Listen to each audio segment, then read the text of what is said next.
Guys, Deck Tech here, back with you again after a long break of having no functioning recording computer. So I apologize for being gone so long. That was not really so much by design as by life. Today we're playing some of this Menagerie Rogue that's been around a little bit, as you might have seen people using it. I've never tried it before, but I did craft Finja a little while back just because he was fun, and now he's everywhere, and I figured I should try him in one of the classes that I don't have gold in yet. And people have been talking a lot about this deck, so I thought I should give it a go. Plus I'm at 15 right now, so I can't really, there's no downside now that we have those ranked floors, so let's see if we can learn how to play this deck. I've heard from a few people that it's slightly tougher than you might think. It's a little bit of a deceptive deck, but hopefully we can figure it out. And if we can't, like I said, there's no harm done. You can watch me lose a little bit. Maybe that's fun. I don't know. You can tell me how much I suck in the comments. Watch your... So there's always the Argent Squire into double cold blood just going face early play. It seems like that's just asking for me to run out of steam really fast. Curator's obviously gotta go. I think I'll keep one cold blood in case I need to answer something with the Squire. Squire's made a comeback, at least a little bit of one, and cold blood is great on it, of course. That is interesting. I haven't seen that start in a while. Not exactly sure what that means he's playing, but he's at 15 also, so maybe he doesn't care if he's losing stars.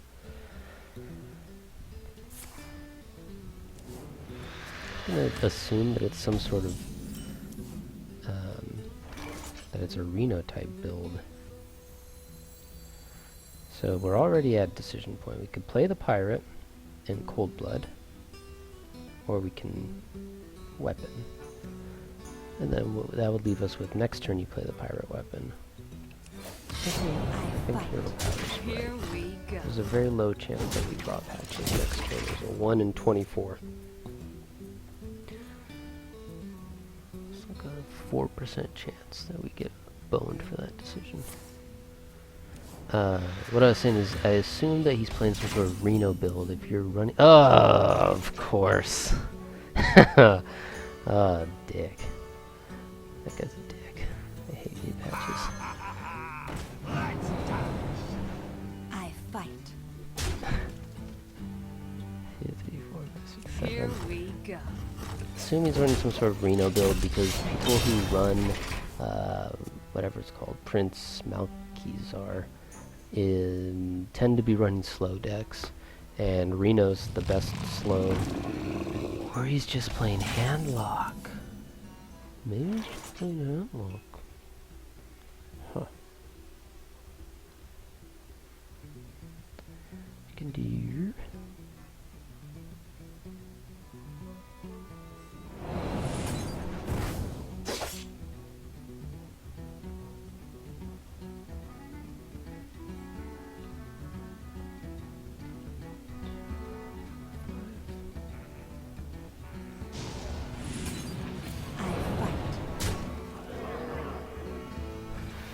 Boom, boom.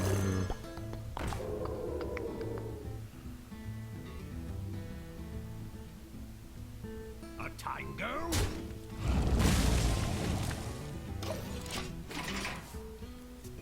Hellfire. What I was gonna say before I kept interrupting myself like 16 million times was that slow decks, people who run Malkizar run slow decks. And the slow deck that is Warlock tends to be Reno. I think it's Sylvanas.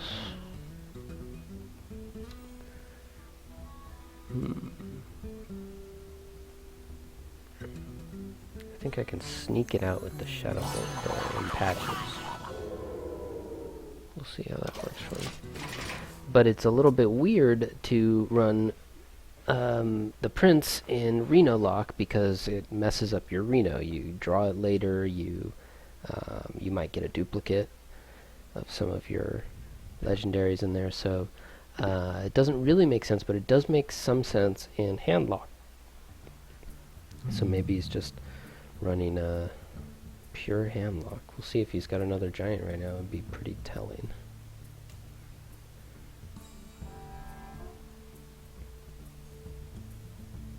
At last, a worthy disciple.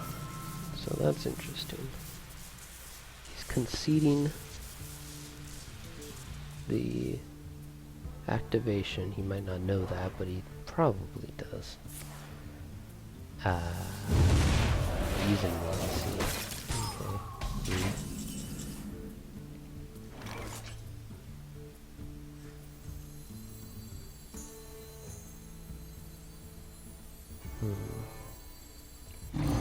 Here we go.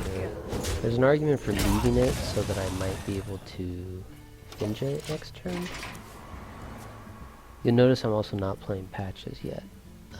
That's because charge... You don't want to just play it just because you have the mana. That'd be running into board clears. It'd be giving away...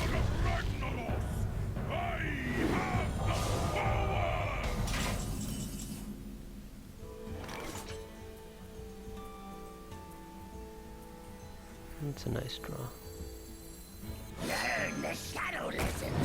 Here we go. So if Finja pulls the buff, he saves himself. Woohoo, Buffy!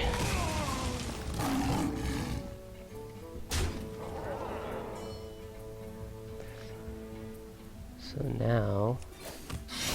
I can't do that. Nope, I already attacked. So now he has to have Twisting Nether, or he loses.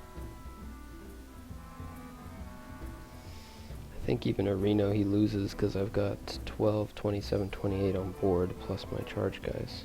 Double charge guy, Argent Horsefighter comes back again with Shadow Step. I wonder. Forgot about that, not gonna lie. But it's alright, we're still in a good spot. I ain't talking. Mine. They win! Well played.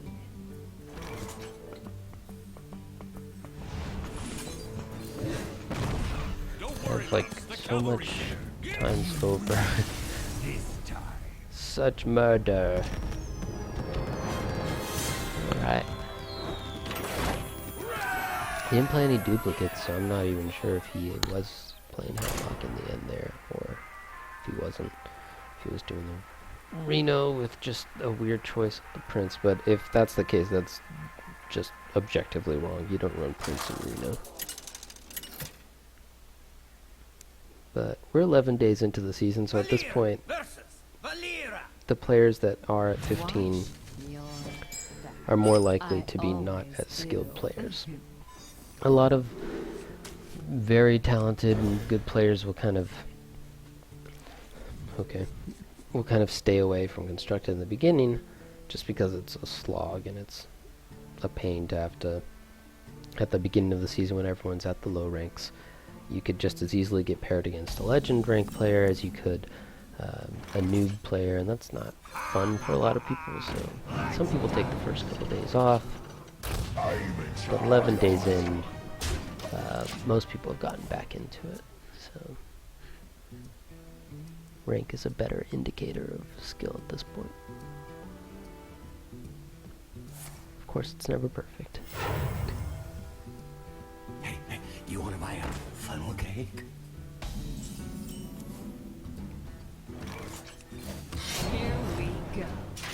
A tiger. Fighting for the board. On the off chance that I'm bouncing, I'd rather bounce the card draw, whatever this dude's called, Swashbuckler, than the Okay, so here's something.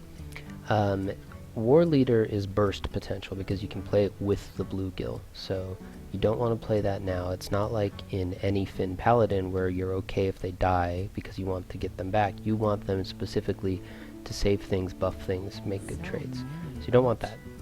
You're choosing between a Horse Rider and Knight, and what you want to play is the one that does not have charge, because that gives you more utility next turn.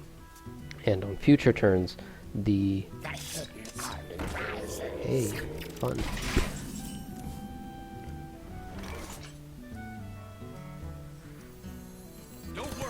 Now he's playing Jade, so we are the aggro deck. Important to remember. So had I played the Charger last turn, I would have attacked for 2, and then this turn, I would have attacked for 2 again if it were the same, if I were playing the Silent Knight now. But my Charger would be... I would end up with the same 4 damage without the spectate bonus. So let's see. Can do... Yeah, that's okay. Let's mess up his tempo a bit. Don't worry, loves. The cavalry. Here we go.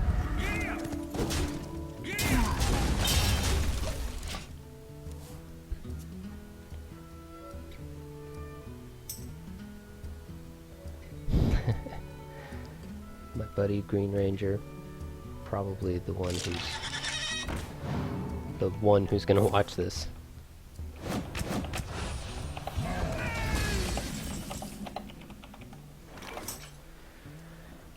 Alright, let's see.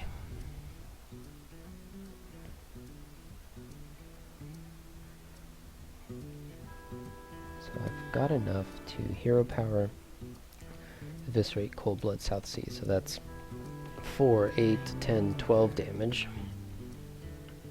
13 is the hero power.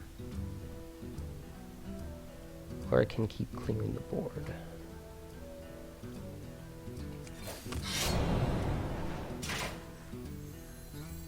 I think I'll clear the board.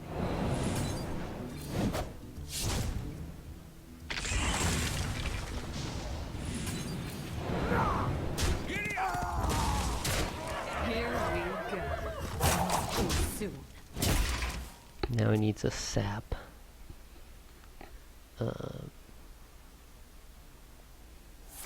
Or 2 spell sources of damage, but he probably doesn't have those, especially now that he's done the burgle. Victory. Feed the fish, landlubber. So yep, I get my 2 attacks in, which is nice. The Stranglethorn he can't really deal with, so let's go ahead and just set up for lethal. Here we go. Yeah. Well played. Alright. Alright, alright, alright.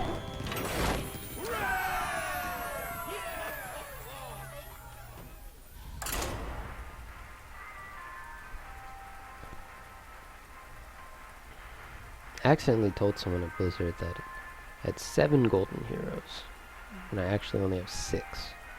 So I need to win whatever it is, the 202 additional rogue games before he gets home and Valera.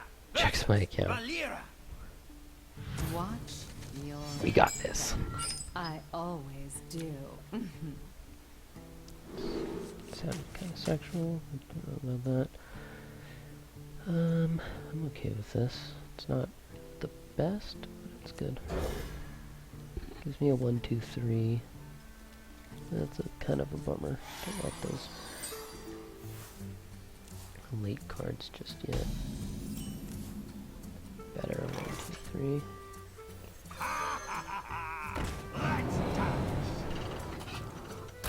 You might have spotted on the list that I do not run the now nerfed small time buck.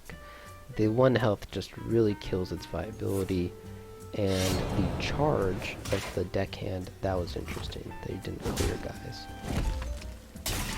The charge of deckhand and Here the we card go. draw. Lotus Assassin? Oh, duh. I stole it. Swashbuckler. I don't run that guy. I see. That's why he didn't. And that's what was telling me.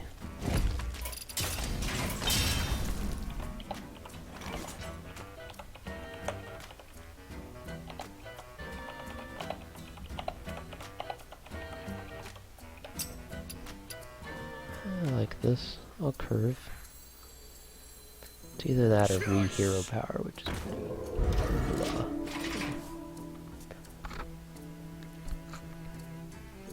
I'm running the stealth version. Cthulhu, you run into the weirdest things at rank 15. I guess the rank 4s are doing their job.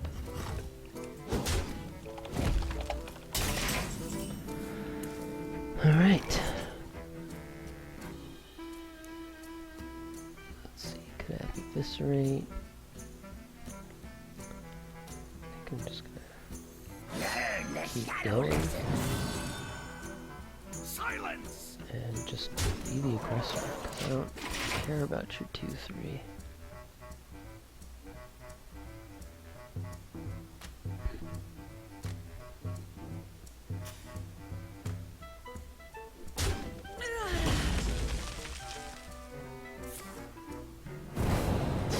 Eviscerate, and then the SI for this, just the perfect play. There, 'cause he's there. That's fine. So let's see.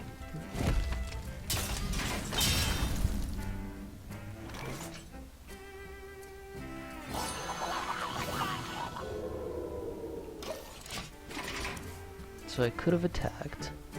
This way I save my target for Finja. I bleed for Cthulhu. He ruined it. That was very rude of him. 1, 2.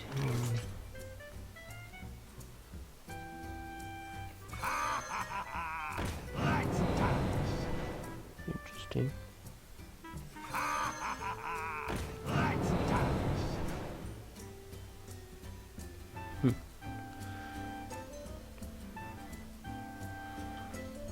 So let's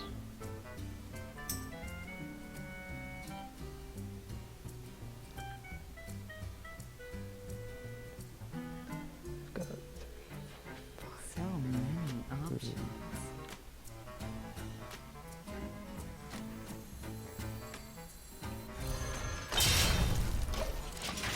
I don't like that I didn't get to attack with Finja. Do what you can.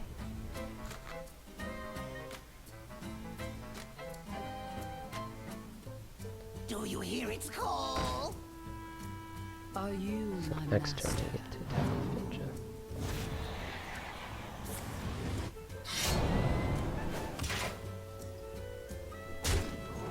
That's fine.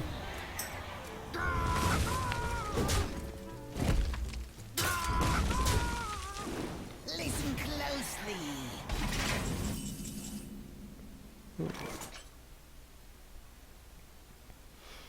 So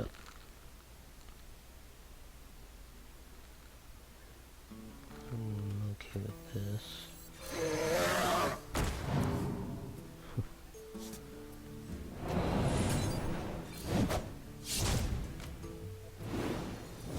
Your minions think you are weak. Now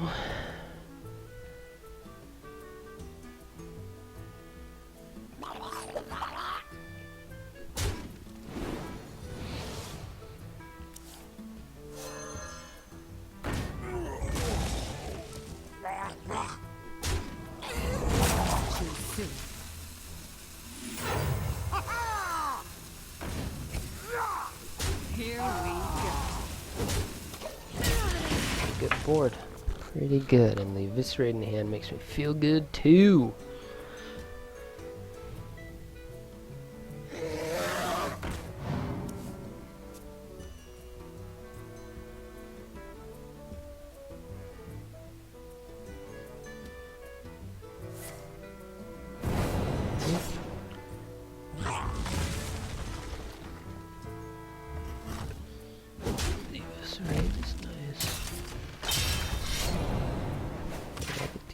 pressure up. That is nice as well.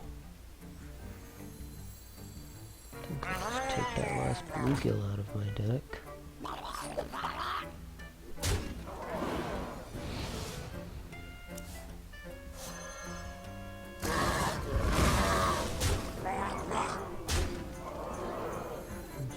Five still. None see the lotus. The better one. Stranglethorn, of course, is better in the sense that Curator pulls it if you need to refill your hand. But the beast tag doesn't mean anything when it's already in my hand. So the one that re-stealths itself is just better. And I don't see how you can come back from this one.